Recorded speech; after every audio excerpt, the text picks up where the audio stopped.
제14장. 이틀이 지나면 유월절과 무교절이라. 대제사장들과 서기관들이 예수를 흉계로 잡아 죽일 방도를 구하며 밀란이 날까 하노니 명절엔 하지 말자. 예수께서 베다니 나병 환자 시몬의 집에서 식사하실 때 한 여자가 매우 값진 향유 곧 순전한 나드 한 옥합을 가지고 와서 그 옥합을 깨뜨려 예수의 머리에 부으니 어떤 사람들이 화를 내어 서로 말하되, 어찌하여 이 향유를 허비하는가? 이 향유를 300데나리온 이상에 팔아 가난한 자들에게 줄 수 있었겠도다 하며 그 여자를 책망하는지라. 예수께서 이르시되, 가만두라. 너희가 어찌하여 그를 괴롭게 하느냐? 그가 내게 좋은 일을 하였느니라. 가난한 자들은 항상 너희와 함께 있으니 아무 때라도 원하는 대로 도울 수 있거니와 나는 너희와 항상 함께 있지 아니하리라. 그는 힘을 다하여 내 몸에 향유를 부어 내 장례를 미리 준비하였느니라. 내가 진실로 너희에게 이르노니 온 천하에 어디서든지 복음이 전파되는 곳에는 이 여자가 행한 일도 말하여 그를 기억하리라. 12 중에 하나인 가룟 유다가 예수를 넘겨주려고 대제사장들에게 가매 그들이 듣고 기뻐하여 돈을 주기로 약속하니 유다가 예수를 어떻게 넘겨줄까 하고 그 기회를 찾더라. 무교절의 첫날 곧 유월절 양 잡는 날에 제자들이 예수께 여짜오되, 우리가 어디로 가서 선생님께서 유월절 음식을 잡수시게 준비하기를 원하시나이까? 예수께서 제자 중에 둘을 보내시며 성내로 들어가라. 그리하면 물 한 동이를 가지고 가는 사람을 만나리니 그를 따라가서 어디든지 그가 들어가는 그 집 주인에게 이르되, 선생님의 말씀이 내가 내 제자들과 함께 유월절 음식을 먹을 나의 객실이 어디 있느냐 하시더라 하라. 그리하면 자리를 펴고 준비한 큰 다락방을 보이리니 거기서 우리를 위하여 준비하라. 제자들이 나가 성내로 들어가서 예수께서 하시던 말씀대로 만나 유월절 음식을 준비하니라. 저물매 그 12를 데리시고 가서 다 앉아 먹을 때 예수께서 이르시되, 내가 진실로 너희에게 이르노니 너희 중에 한 사람 곧 나와 함께 먹는 자가 나를 팔리라.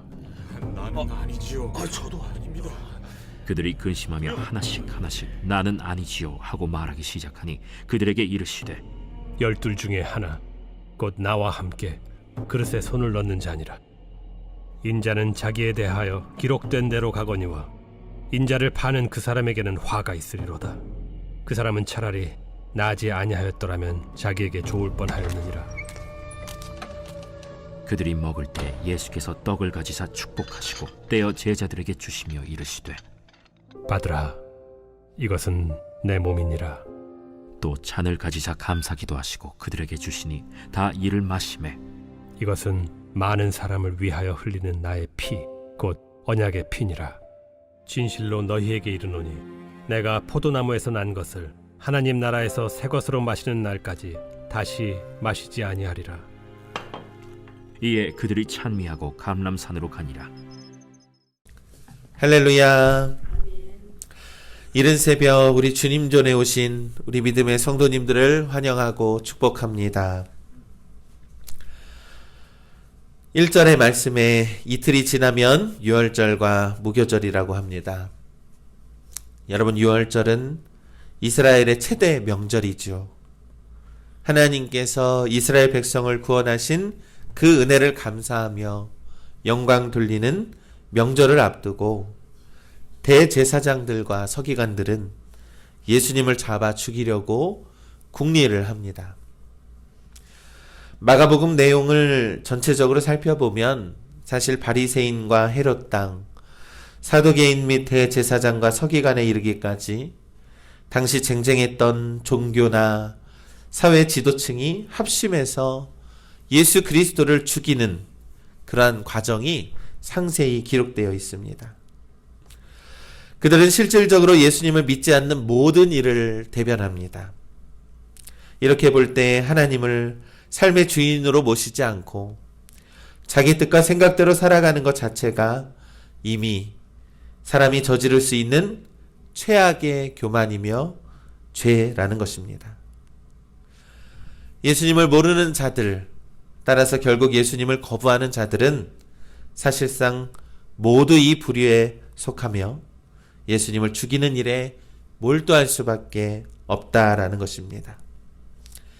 이전의 말씀을 보면 그들은 예수님을 죽일 생각을 잠시 거둡니다. 왜냐하면 이 민족들이 해방과 자유를 기념하는 이 명절에 많은 인파들이 잘못하면 그들을 자극할까봐, 혹은 그래서 그 계획이 낭패에 빠질 수 있다라는 생각을 했기 때문입니다. 그러나 마침 유다가 찾아와 예수를 넘겨주려고 하니 그들은 기뻐하며 돈을 주고 예수를 잡아 넘길 기회를 찾게 되었다라는 것이지요.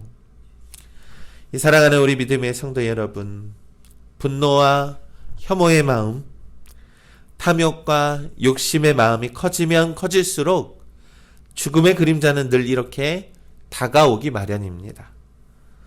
여러분, 그리고 그 속에서 가룟 유다처럼 영혼을 잃어버리고 죽어가는 사람들이 생긴다라는 것입니다. 여러분, 유월절이란 죽음이 우리를 넘어서 구원하심을 뜻하는 것이지요. 이제 곧 십자가를 통해 예수님은 다시 한번 우리를 구원해 주실 것을 우리는 믿습니다. 그러니 온전히 십자가로 나아가 구원받으시기를 간절히 소망합니다.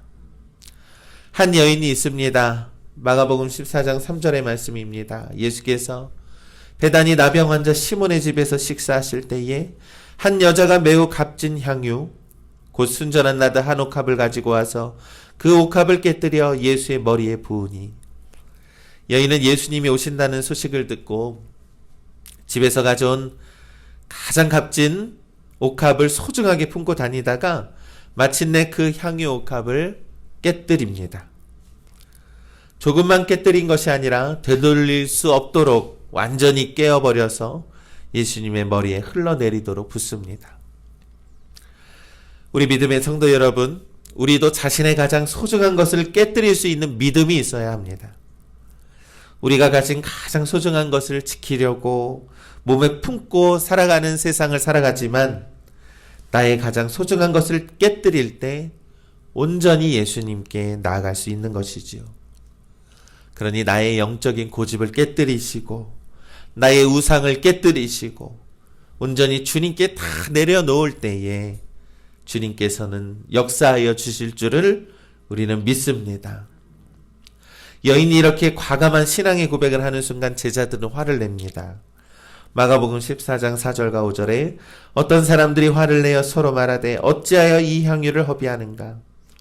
이 향유를 300데나리온 이상에 팔아 가난한 자들에게 줄 수 있었겠도다 하며 그 여자를 책망하는지라. 이 마가복음에서는 이 말을 한 사람들이 어떤 사람들이라고 말을 합니다.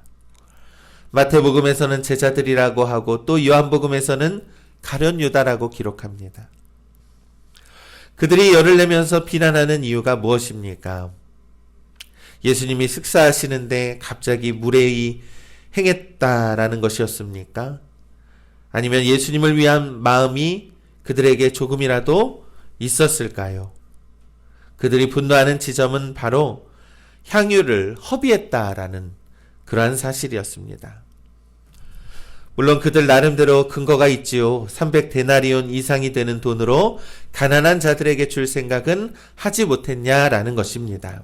하지만 예수님의 시각에서는 전혀 달랐다라는 것입니다. 마가복음 14장 6절과 7절의 말씀에 예수께서 이르시되 가만두라. 너희가 어찌하여 그를 괴롭게 하느냐? 그가 내게 좋은 일을 하였느니라. 가난한 자들은 항상 너희와 함께 있으니 아무 때라도 원하는 대로 도울 수 있거니와 나는 너희와 항상 함께 있지 아니하리라. 예수님은 오히려 그들을 책망합니다. 여인을 괴롭히지 말아라. 그가 내게 좋은 일, 아름다운 일을 하였다라고 합니다.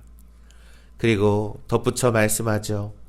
가난한 자들은 항상 너희와 함께 있기 때문에 아무 때라도 원하는 대로 도움을 줄 수 있지만 나는 너희와 항상 함께 있지 않다라는 말을 합니다. 오늘 이 여인이 예수님께 향유를 드린 이 사건은 예수님이 십자가에 달려 죽기 3일 전의 일입니다. 대제사장들과 서기관들이 예수님을 잡아 죽일 방도를 생각하는 그러한 상황이었고, 가룟 유다가 예수를 넘겨주는 기회를 엿보는 상황이었고, 모든 상황과 사람들이 예수님을 죽이려고 하는 그러한 암울한 상황이었습니다. 당연히 예수님도 그 죽음에 가까이 가고 있음을 잘 알고 있었다라는 것이죠. 그러면서 마지막으로 사람들과 제자들과 만찬을 하시며 스스로 그들과의 이별을 준비하고 있었다라는 것입니다. 그러나 사람들과 제자들은 어리석게도 그것을 모른 채 이제 곧 유대 명절인 유월절이니 예수님이 왕이 될 거야 하면서 기대와 흥분으로 기쁨을 누리고 있었다라는 것입니다. 이러한 제자들의 모습을 보면서 이 예수님이 얼마나 마음이 무겁고 슬퍼했겠습니까? 그러나 유일하게 예수님의 마음을 헤아린 사람이 바로 이 여인이었다라는 것입니다. 예수님이 혹시 우리 곁을 떠나는 것은 아닐까라고 하는 생각에 예수님의 마음을 깊이 생각해주며 가장 값진 향유를 예수님을 위해서 드렸다라는 것이죠. 이 자리에서 유일하게 예수님을 생각하고 헤아린 사람은 이 여인뿐이었다라는 것입니다. 사랑하는 우리 믿음의 성도 여러분, 우리들의 모습이 항상 이와 같습니다. 늘 예수님을 곁에 두고 나의 안위와 안식만을 생각하지요. 항상 예수님 곁에 있으면서 예수님을 위해서 무엇을 할까? 예수님의 마음은 어떻게 헤아릴까라는 생각은 하지 못합니다. 그저 나의 요구만 앞세우며 살아가는 것이지요. 그러나 예수님이 말씀합니다. 마가복음 14장 8절에 그는 힘을 다하여 내 몸에 향유를 부어 내 장례를 미리 준비하였느니라.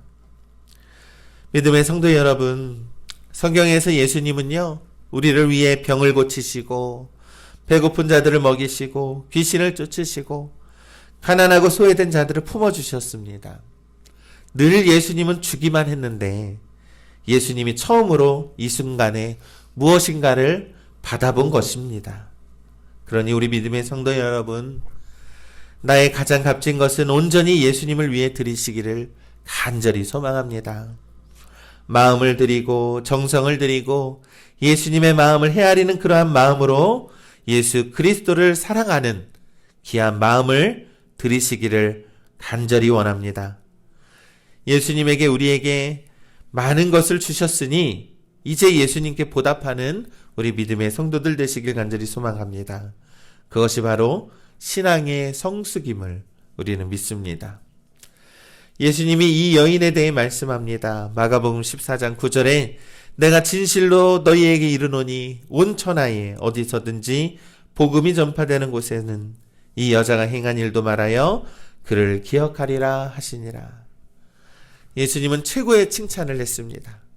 이 오늘날까지 그 여인의 행한 일은 지금도 우리들에게 전해지고 있습니다. 그러니 우리 믿음의 성도 여러분, 이제 곧 예수 그리스도는 십자가에 달려 죽으십니다. 이 시간, 이 하루가 온전히 예수님을 위해 무엇인가 드릴 수 있는 시간이라면 우리는 무엇을 온전히 드리겠습니까? 오늘 귀한 이 하루 온전히 예수 그리스도의 마음을 헤아리고 주님을 위해 무엇을 할까? 무엇을 드릴까? 주님을 위해 살아가는 우리 믿음의 성도님들 되시기를 주님의 이름으로 간절히 축원합니다.